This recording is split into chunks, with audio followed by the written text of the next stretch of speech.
So guys good morning. आज हम vlog shoot कर रहे हैं थोड़ा लेट, लेकिन हमारे व्लॉग के लिए दोस्तों आज है होली अष्टमी का उपवास।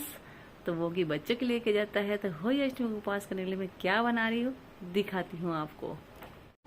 तो दोस्तों ये बना रही हूँ मैं लापसी, जो मक्के के आटे से बनती है, और ये इससे हम व्रत खोलते हैं।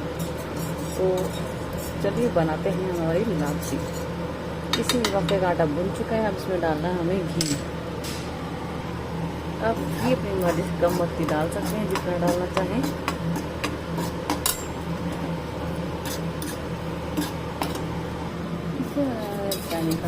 चीनी का पेस्ट जो कि हम इसमें डालने वाले हैं, अच्छी तरह ये भुन चुका है और अच्छी तरह ये मिक्स हो चुका है इसके अंदर घी।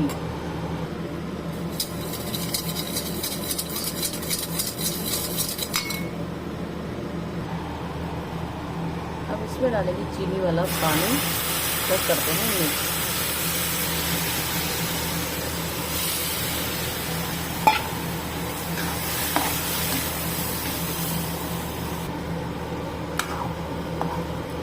अगर आपको चीनी कम लगे या गुड़ कम लगे तो और डाल दीजिए अपने हिसाब से। ये बन के रेडी हो चुके हैं दोस्तों। अब दिखाते हैं और थाल में डाल के। तो दोस्तों हमारी लापसी तैयार हो चुकी है और मैंने खोपरा इस पर डाल चुकी हूँ मैं। हमारी खीर बन के रेडी है दोस्तों, और हमारी लापसी भी। हमने सोचा चलो थोड़ा फेशियल कर लिया जाए, तो हमने थोड़ा पेस्ट बना के फेशियल किया है। तो फेशियल के लिए लाइक कर दीजिए। सो गाइस अब हम रेडी हो चुके हैं अपने होली अष्टमी की व्रत कथा के बारे में, यानी कि होली अष्टमी की व्रत कथा सुनने जा रहे हैं। लेकिन आज मैंने कौन सा लुक पहना है, प्रॉपर लुक दिखाऊंगी इसी वीडियो में आपको मैं। अगर मेरा लुक अच्छा लगे प्लीज़ तो वीडियो को लाइक कर दीजिए और चैनल सब्सक्राइब कर दीजिए। ऐसी वीडियो मैं आप तक पहुंचाती रहूंगी। तो देखिए दोस्तों मेरा प्रॉपर लुक।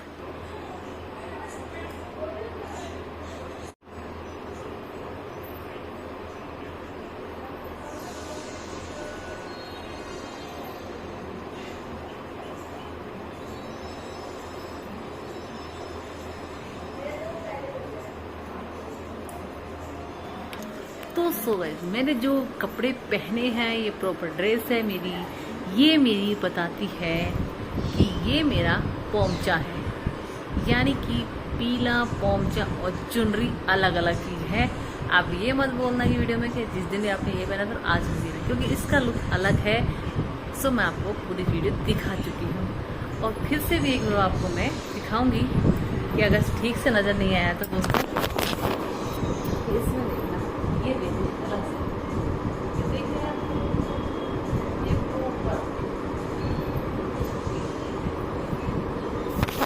तो यही दोस्तों प्रॉपर लुक है राजस्थानी अंदाज का।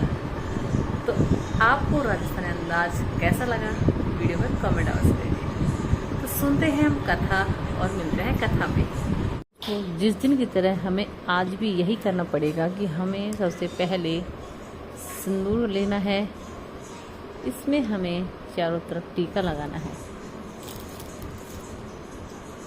ये होली अष्टमी व्रत है दोस्तों, इसमें बच्चों को लेके जाता है, और आप देखेंगे कि माँ के लिए बच्चे कितने अहमियत रखते हैं।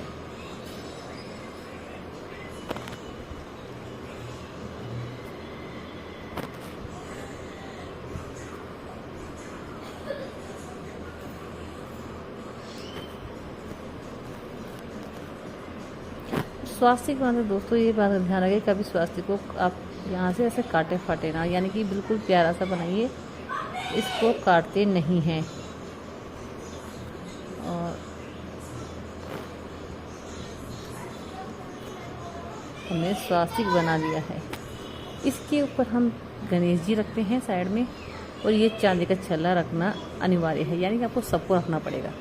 इसके ऊपर रखते हैं हम पानी का लोटा, और लोटे के ऊपर भी हमें बनाना है स्वास्तिक छोटा सा प्यारा सा। ये मैं जल्दी कर रही हूँ क्योंकि मेरे को खुद को लेट हो रही है, टाइम बहुत ज़्यादा हो चुका है इसलिए। इसके बाद हमें 5 तिलक यहाँ लगाने हैं। इसके बाद हमें लेना है मेन ये करवा, जो मिट्टी का करवा होता है, इसके अंदर बाजरा डालना होता है, इसके ऊपर ये ढक्कन लगाना होता है। इसके बाद आपको हलवा रखना होता है, और ये हलवा होता है दोस्तों मक्के का आटे का।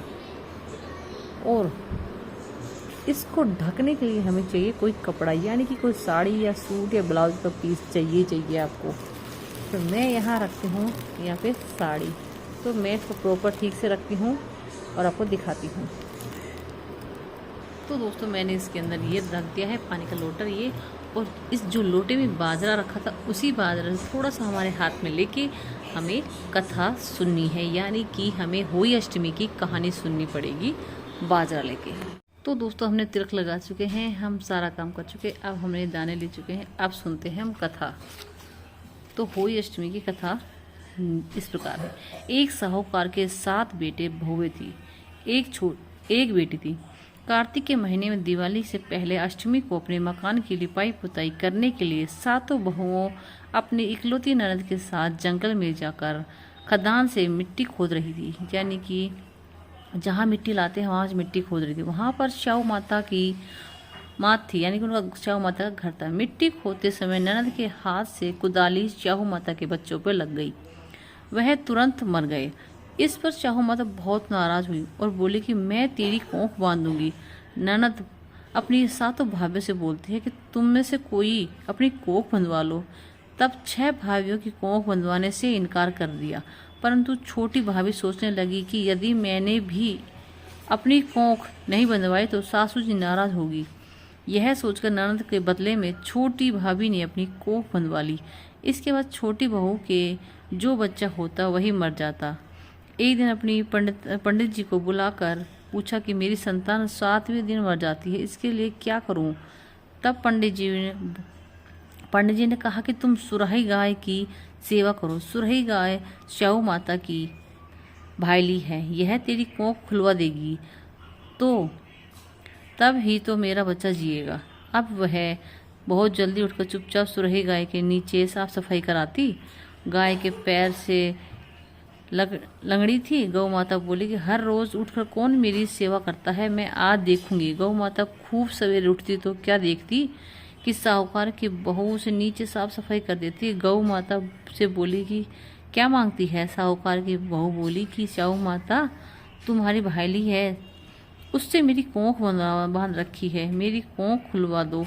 गौ माता ने कहा अच्छा जाओ। गौ माता साहूकार की बहू को अपनी भाईली के पास लेकर चली। रास्ते में कड़ी धूप थी, वह दोनों एक पेड़ के नीचे बैठ गए। थोड़ी देर में एक सांप आया, उसी पेड़ पर गरुड़ पंखनी के बच्चे को डसने लगा। साहूकार की बहू ने सांप ढाल के नीचे दबा दिया और बच्चे को बचा लिया। थोड़ी देर बाद गरुड़ पंखनी आई तो वहां खून देखकर साहूकार की बहू को चोंच मारने लगी।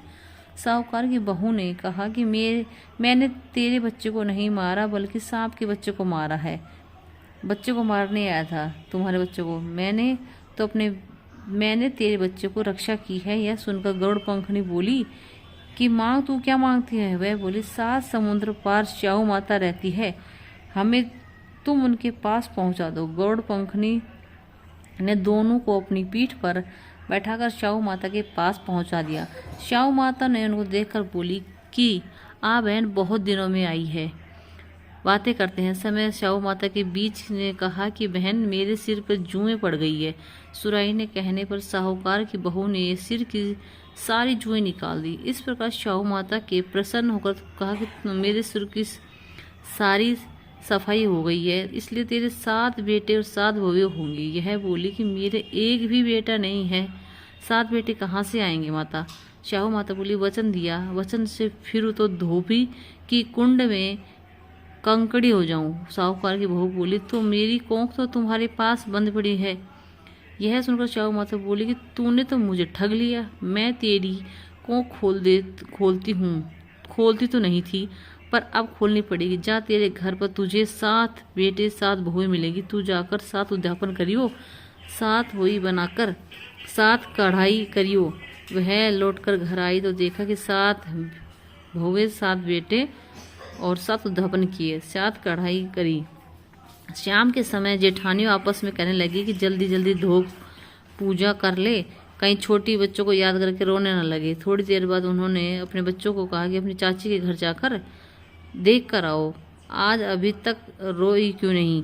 बच्चों ने आकर कहा कि चाची को तो होई बना रही है, खुद उद्यापन कर रही है। यह सुनते ही जेठानी दौड़ी दौड़ी वहां पर गई और आकर कहने लगी कि तूने कोख कैसे खुलवाई।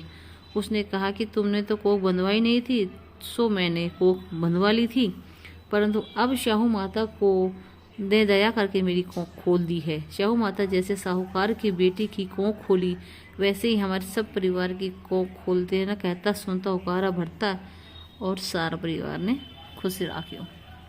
तो दोस्तों इसके बाद सुनते हैं हम बिंदाई जी की कथा।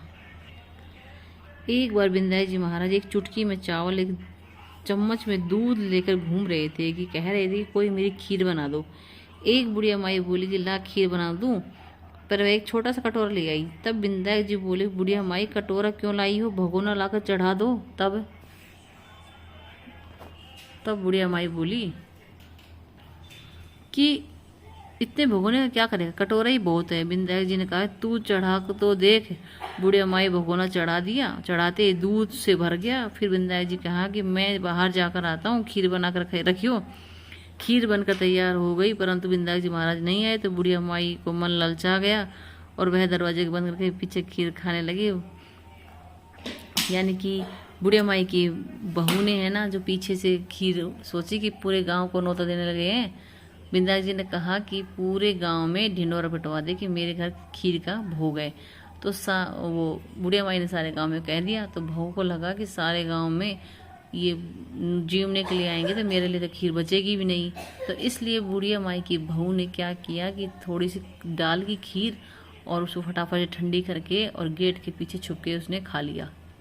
उसके बाद जब बिंदाई जी आते तो वो बोलती है बुढ़िया माई कि आजा बिंदाई बेटा तू खीर जीम ले। तो वो बोला मैंने तो पहले ही खा ली। बोले तू तो घर में आया नहीं था तो तूने खाई कैसे। बोले जब तेरी बहू ने ना छुपके से गेट के पीछे से वो खीर डाल के खाई थी तो मैंने उसी में भोग लगा लिया। तो बहू को पता चल गया कि बिंदाई जी महाराज से बात पता है। ऐसे सासू माँ धो देने लगी कि हे बिंदाई जी महाराज जैसे मेरे को टूटा जैसे सबको टूटियो, कहता सुनता उकार वाता पूरा परिवार ने सुख समृद्धि दियो। हे बिंदाई जी महाराज तेरी जय हो। इसके बाद दोस्तों इसी बाजरा लेके और ये जल का लोटा लेके अंगूठी लेके हम सूर्य नारायण भगवान को अर्घ देंगे।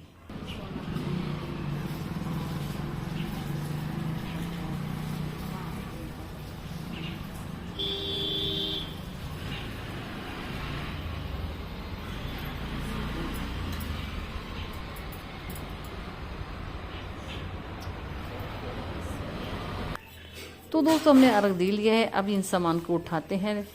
जो हमारे घर में सबसे बड़े सदस्य है उनको ये देंगे हम। अभी वो है नहीं तो इसके बाद देते हैं हम, जब वो मिलेंगे तब देंगे उनको हम। तो दोस्तों यही था आज की वीडियो में। तो प्लीज़ वीडियो पसंद आए तो वीडियो को लाइक कर दीजिए, चैनल पर नए हैं तो सब्सक्राइब कर दीजिए और ऐसे ही वीडियो आती रहेंगी इसलिए नोटिफिकेशन ऑन कर दीजिए। मिलते हो अगली वीडियो में। जय श्री कृष्णा, हैप्पी होली अष्टमी।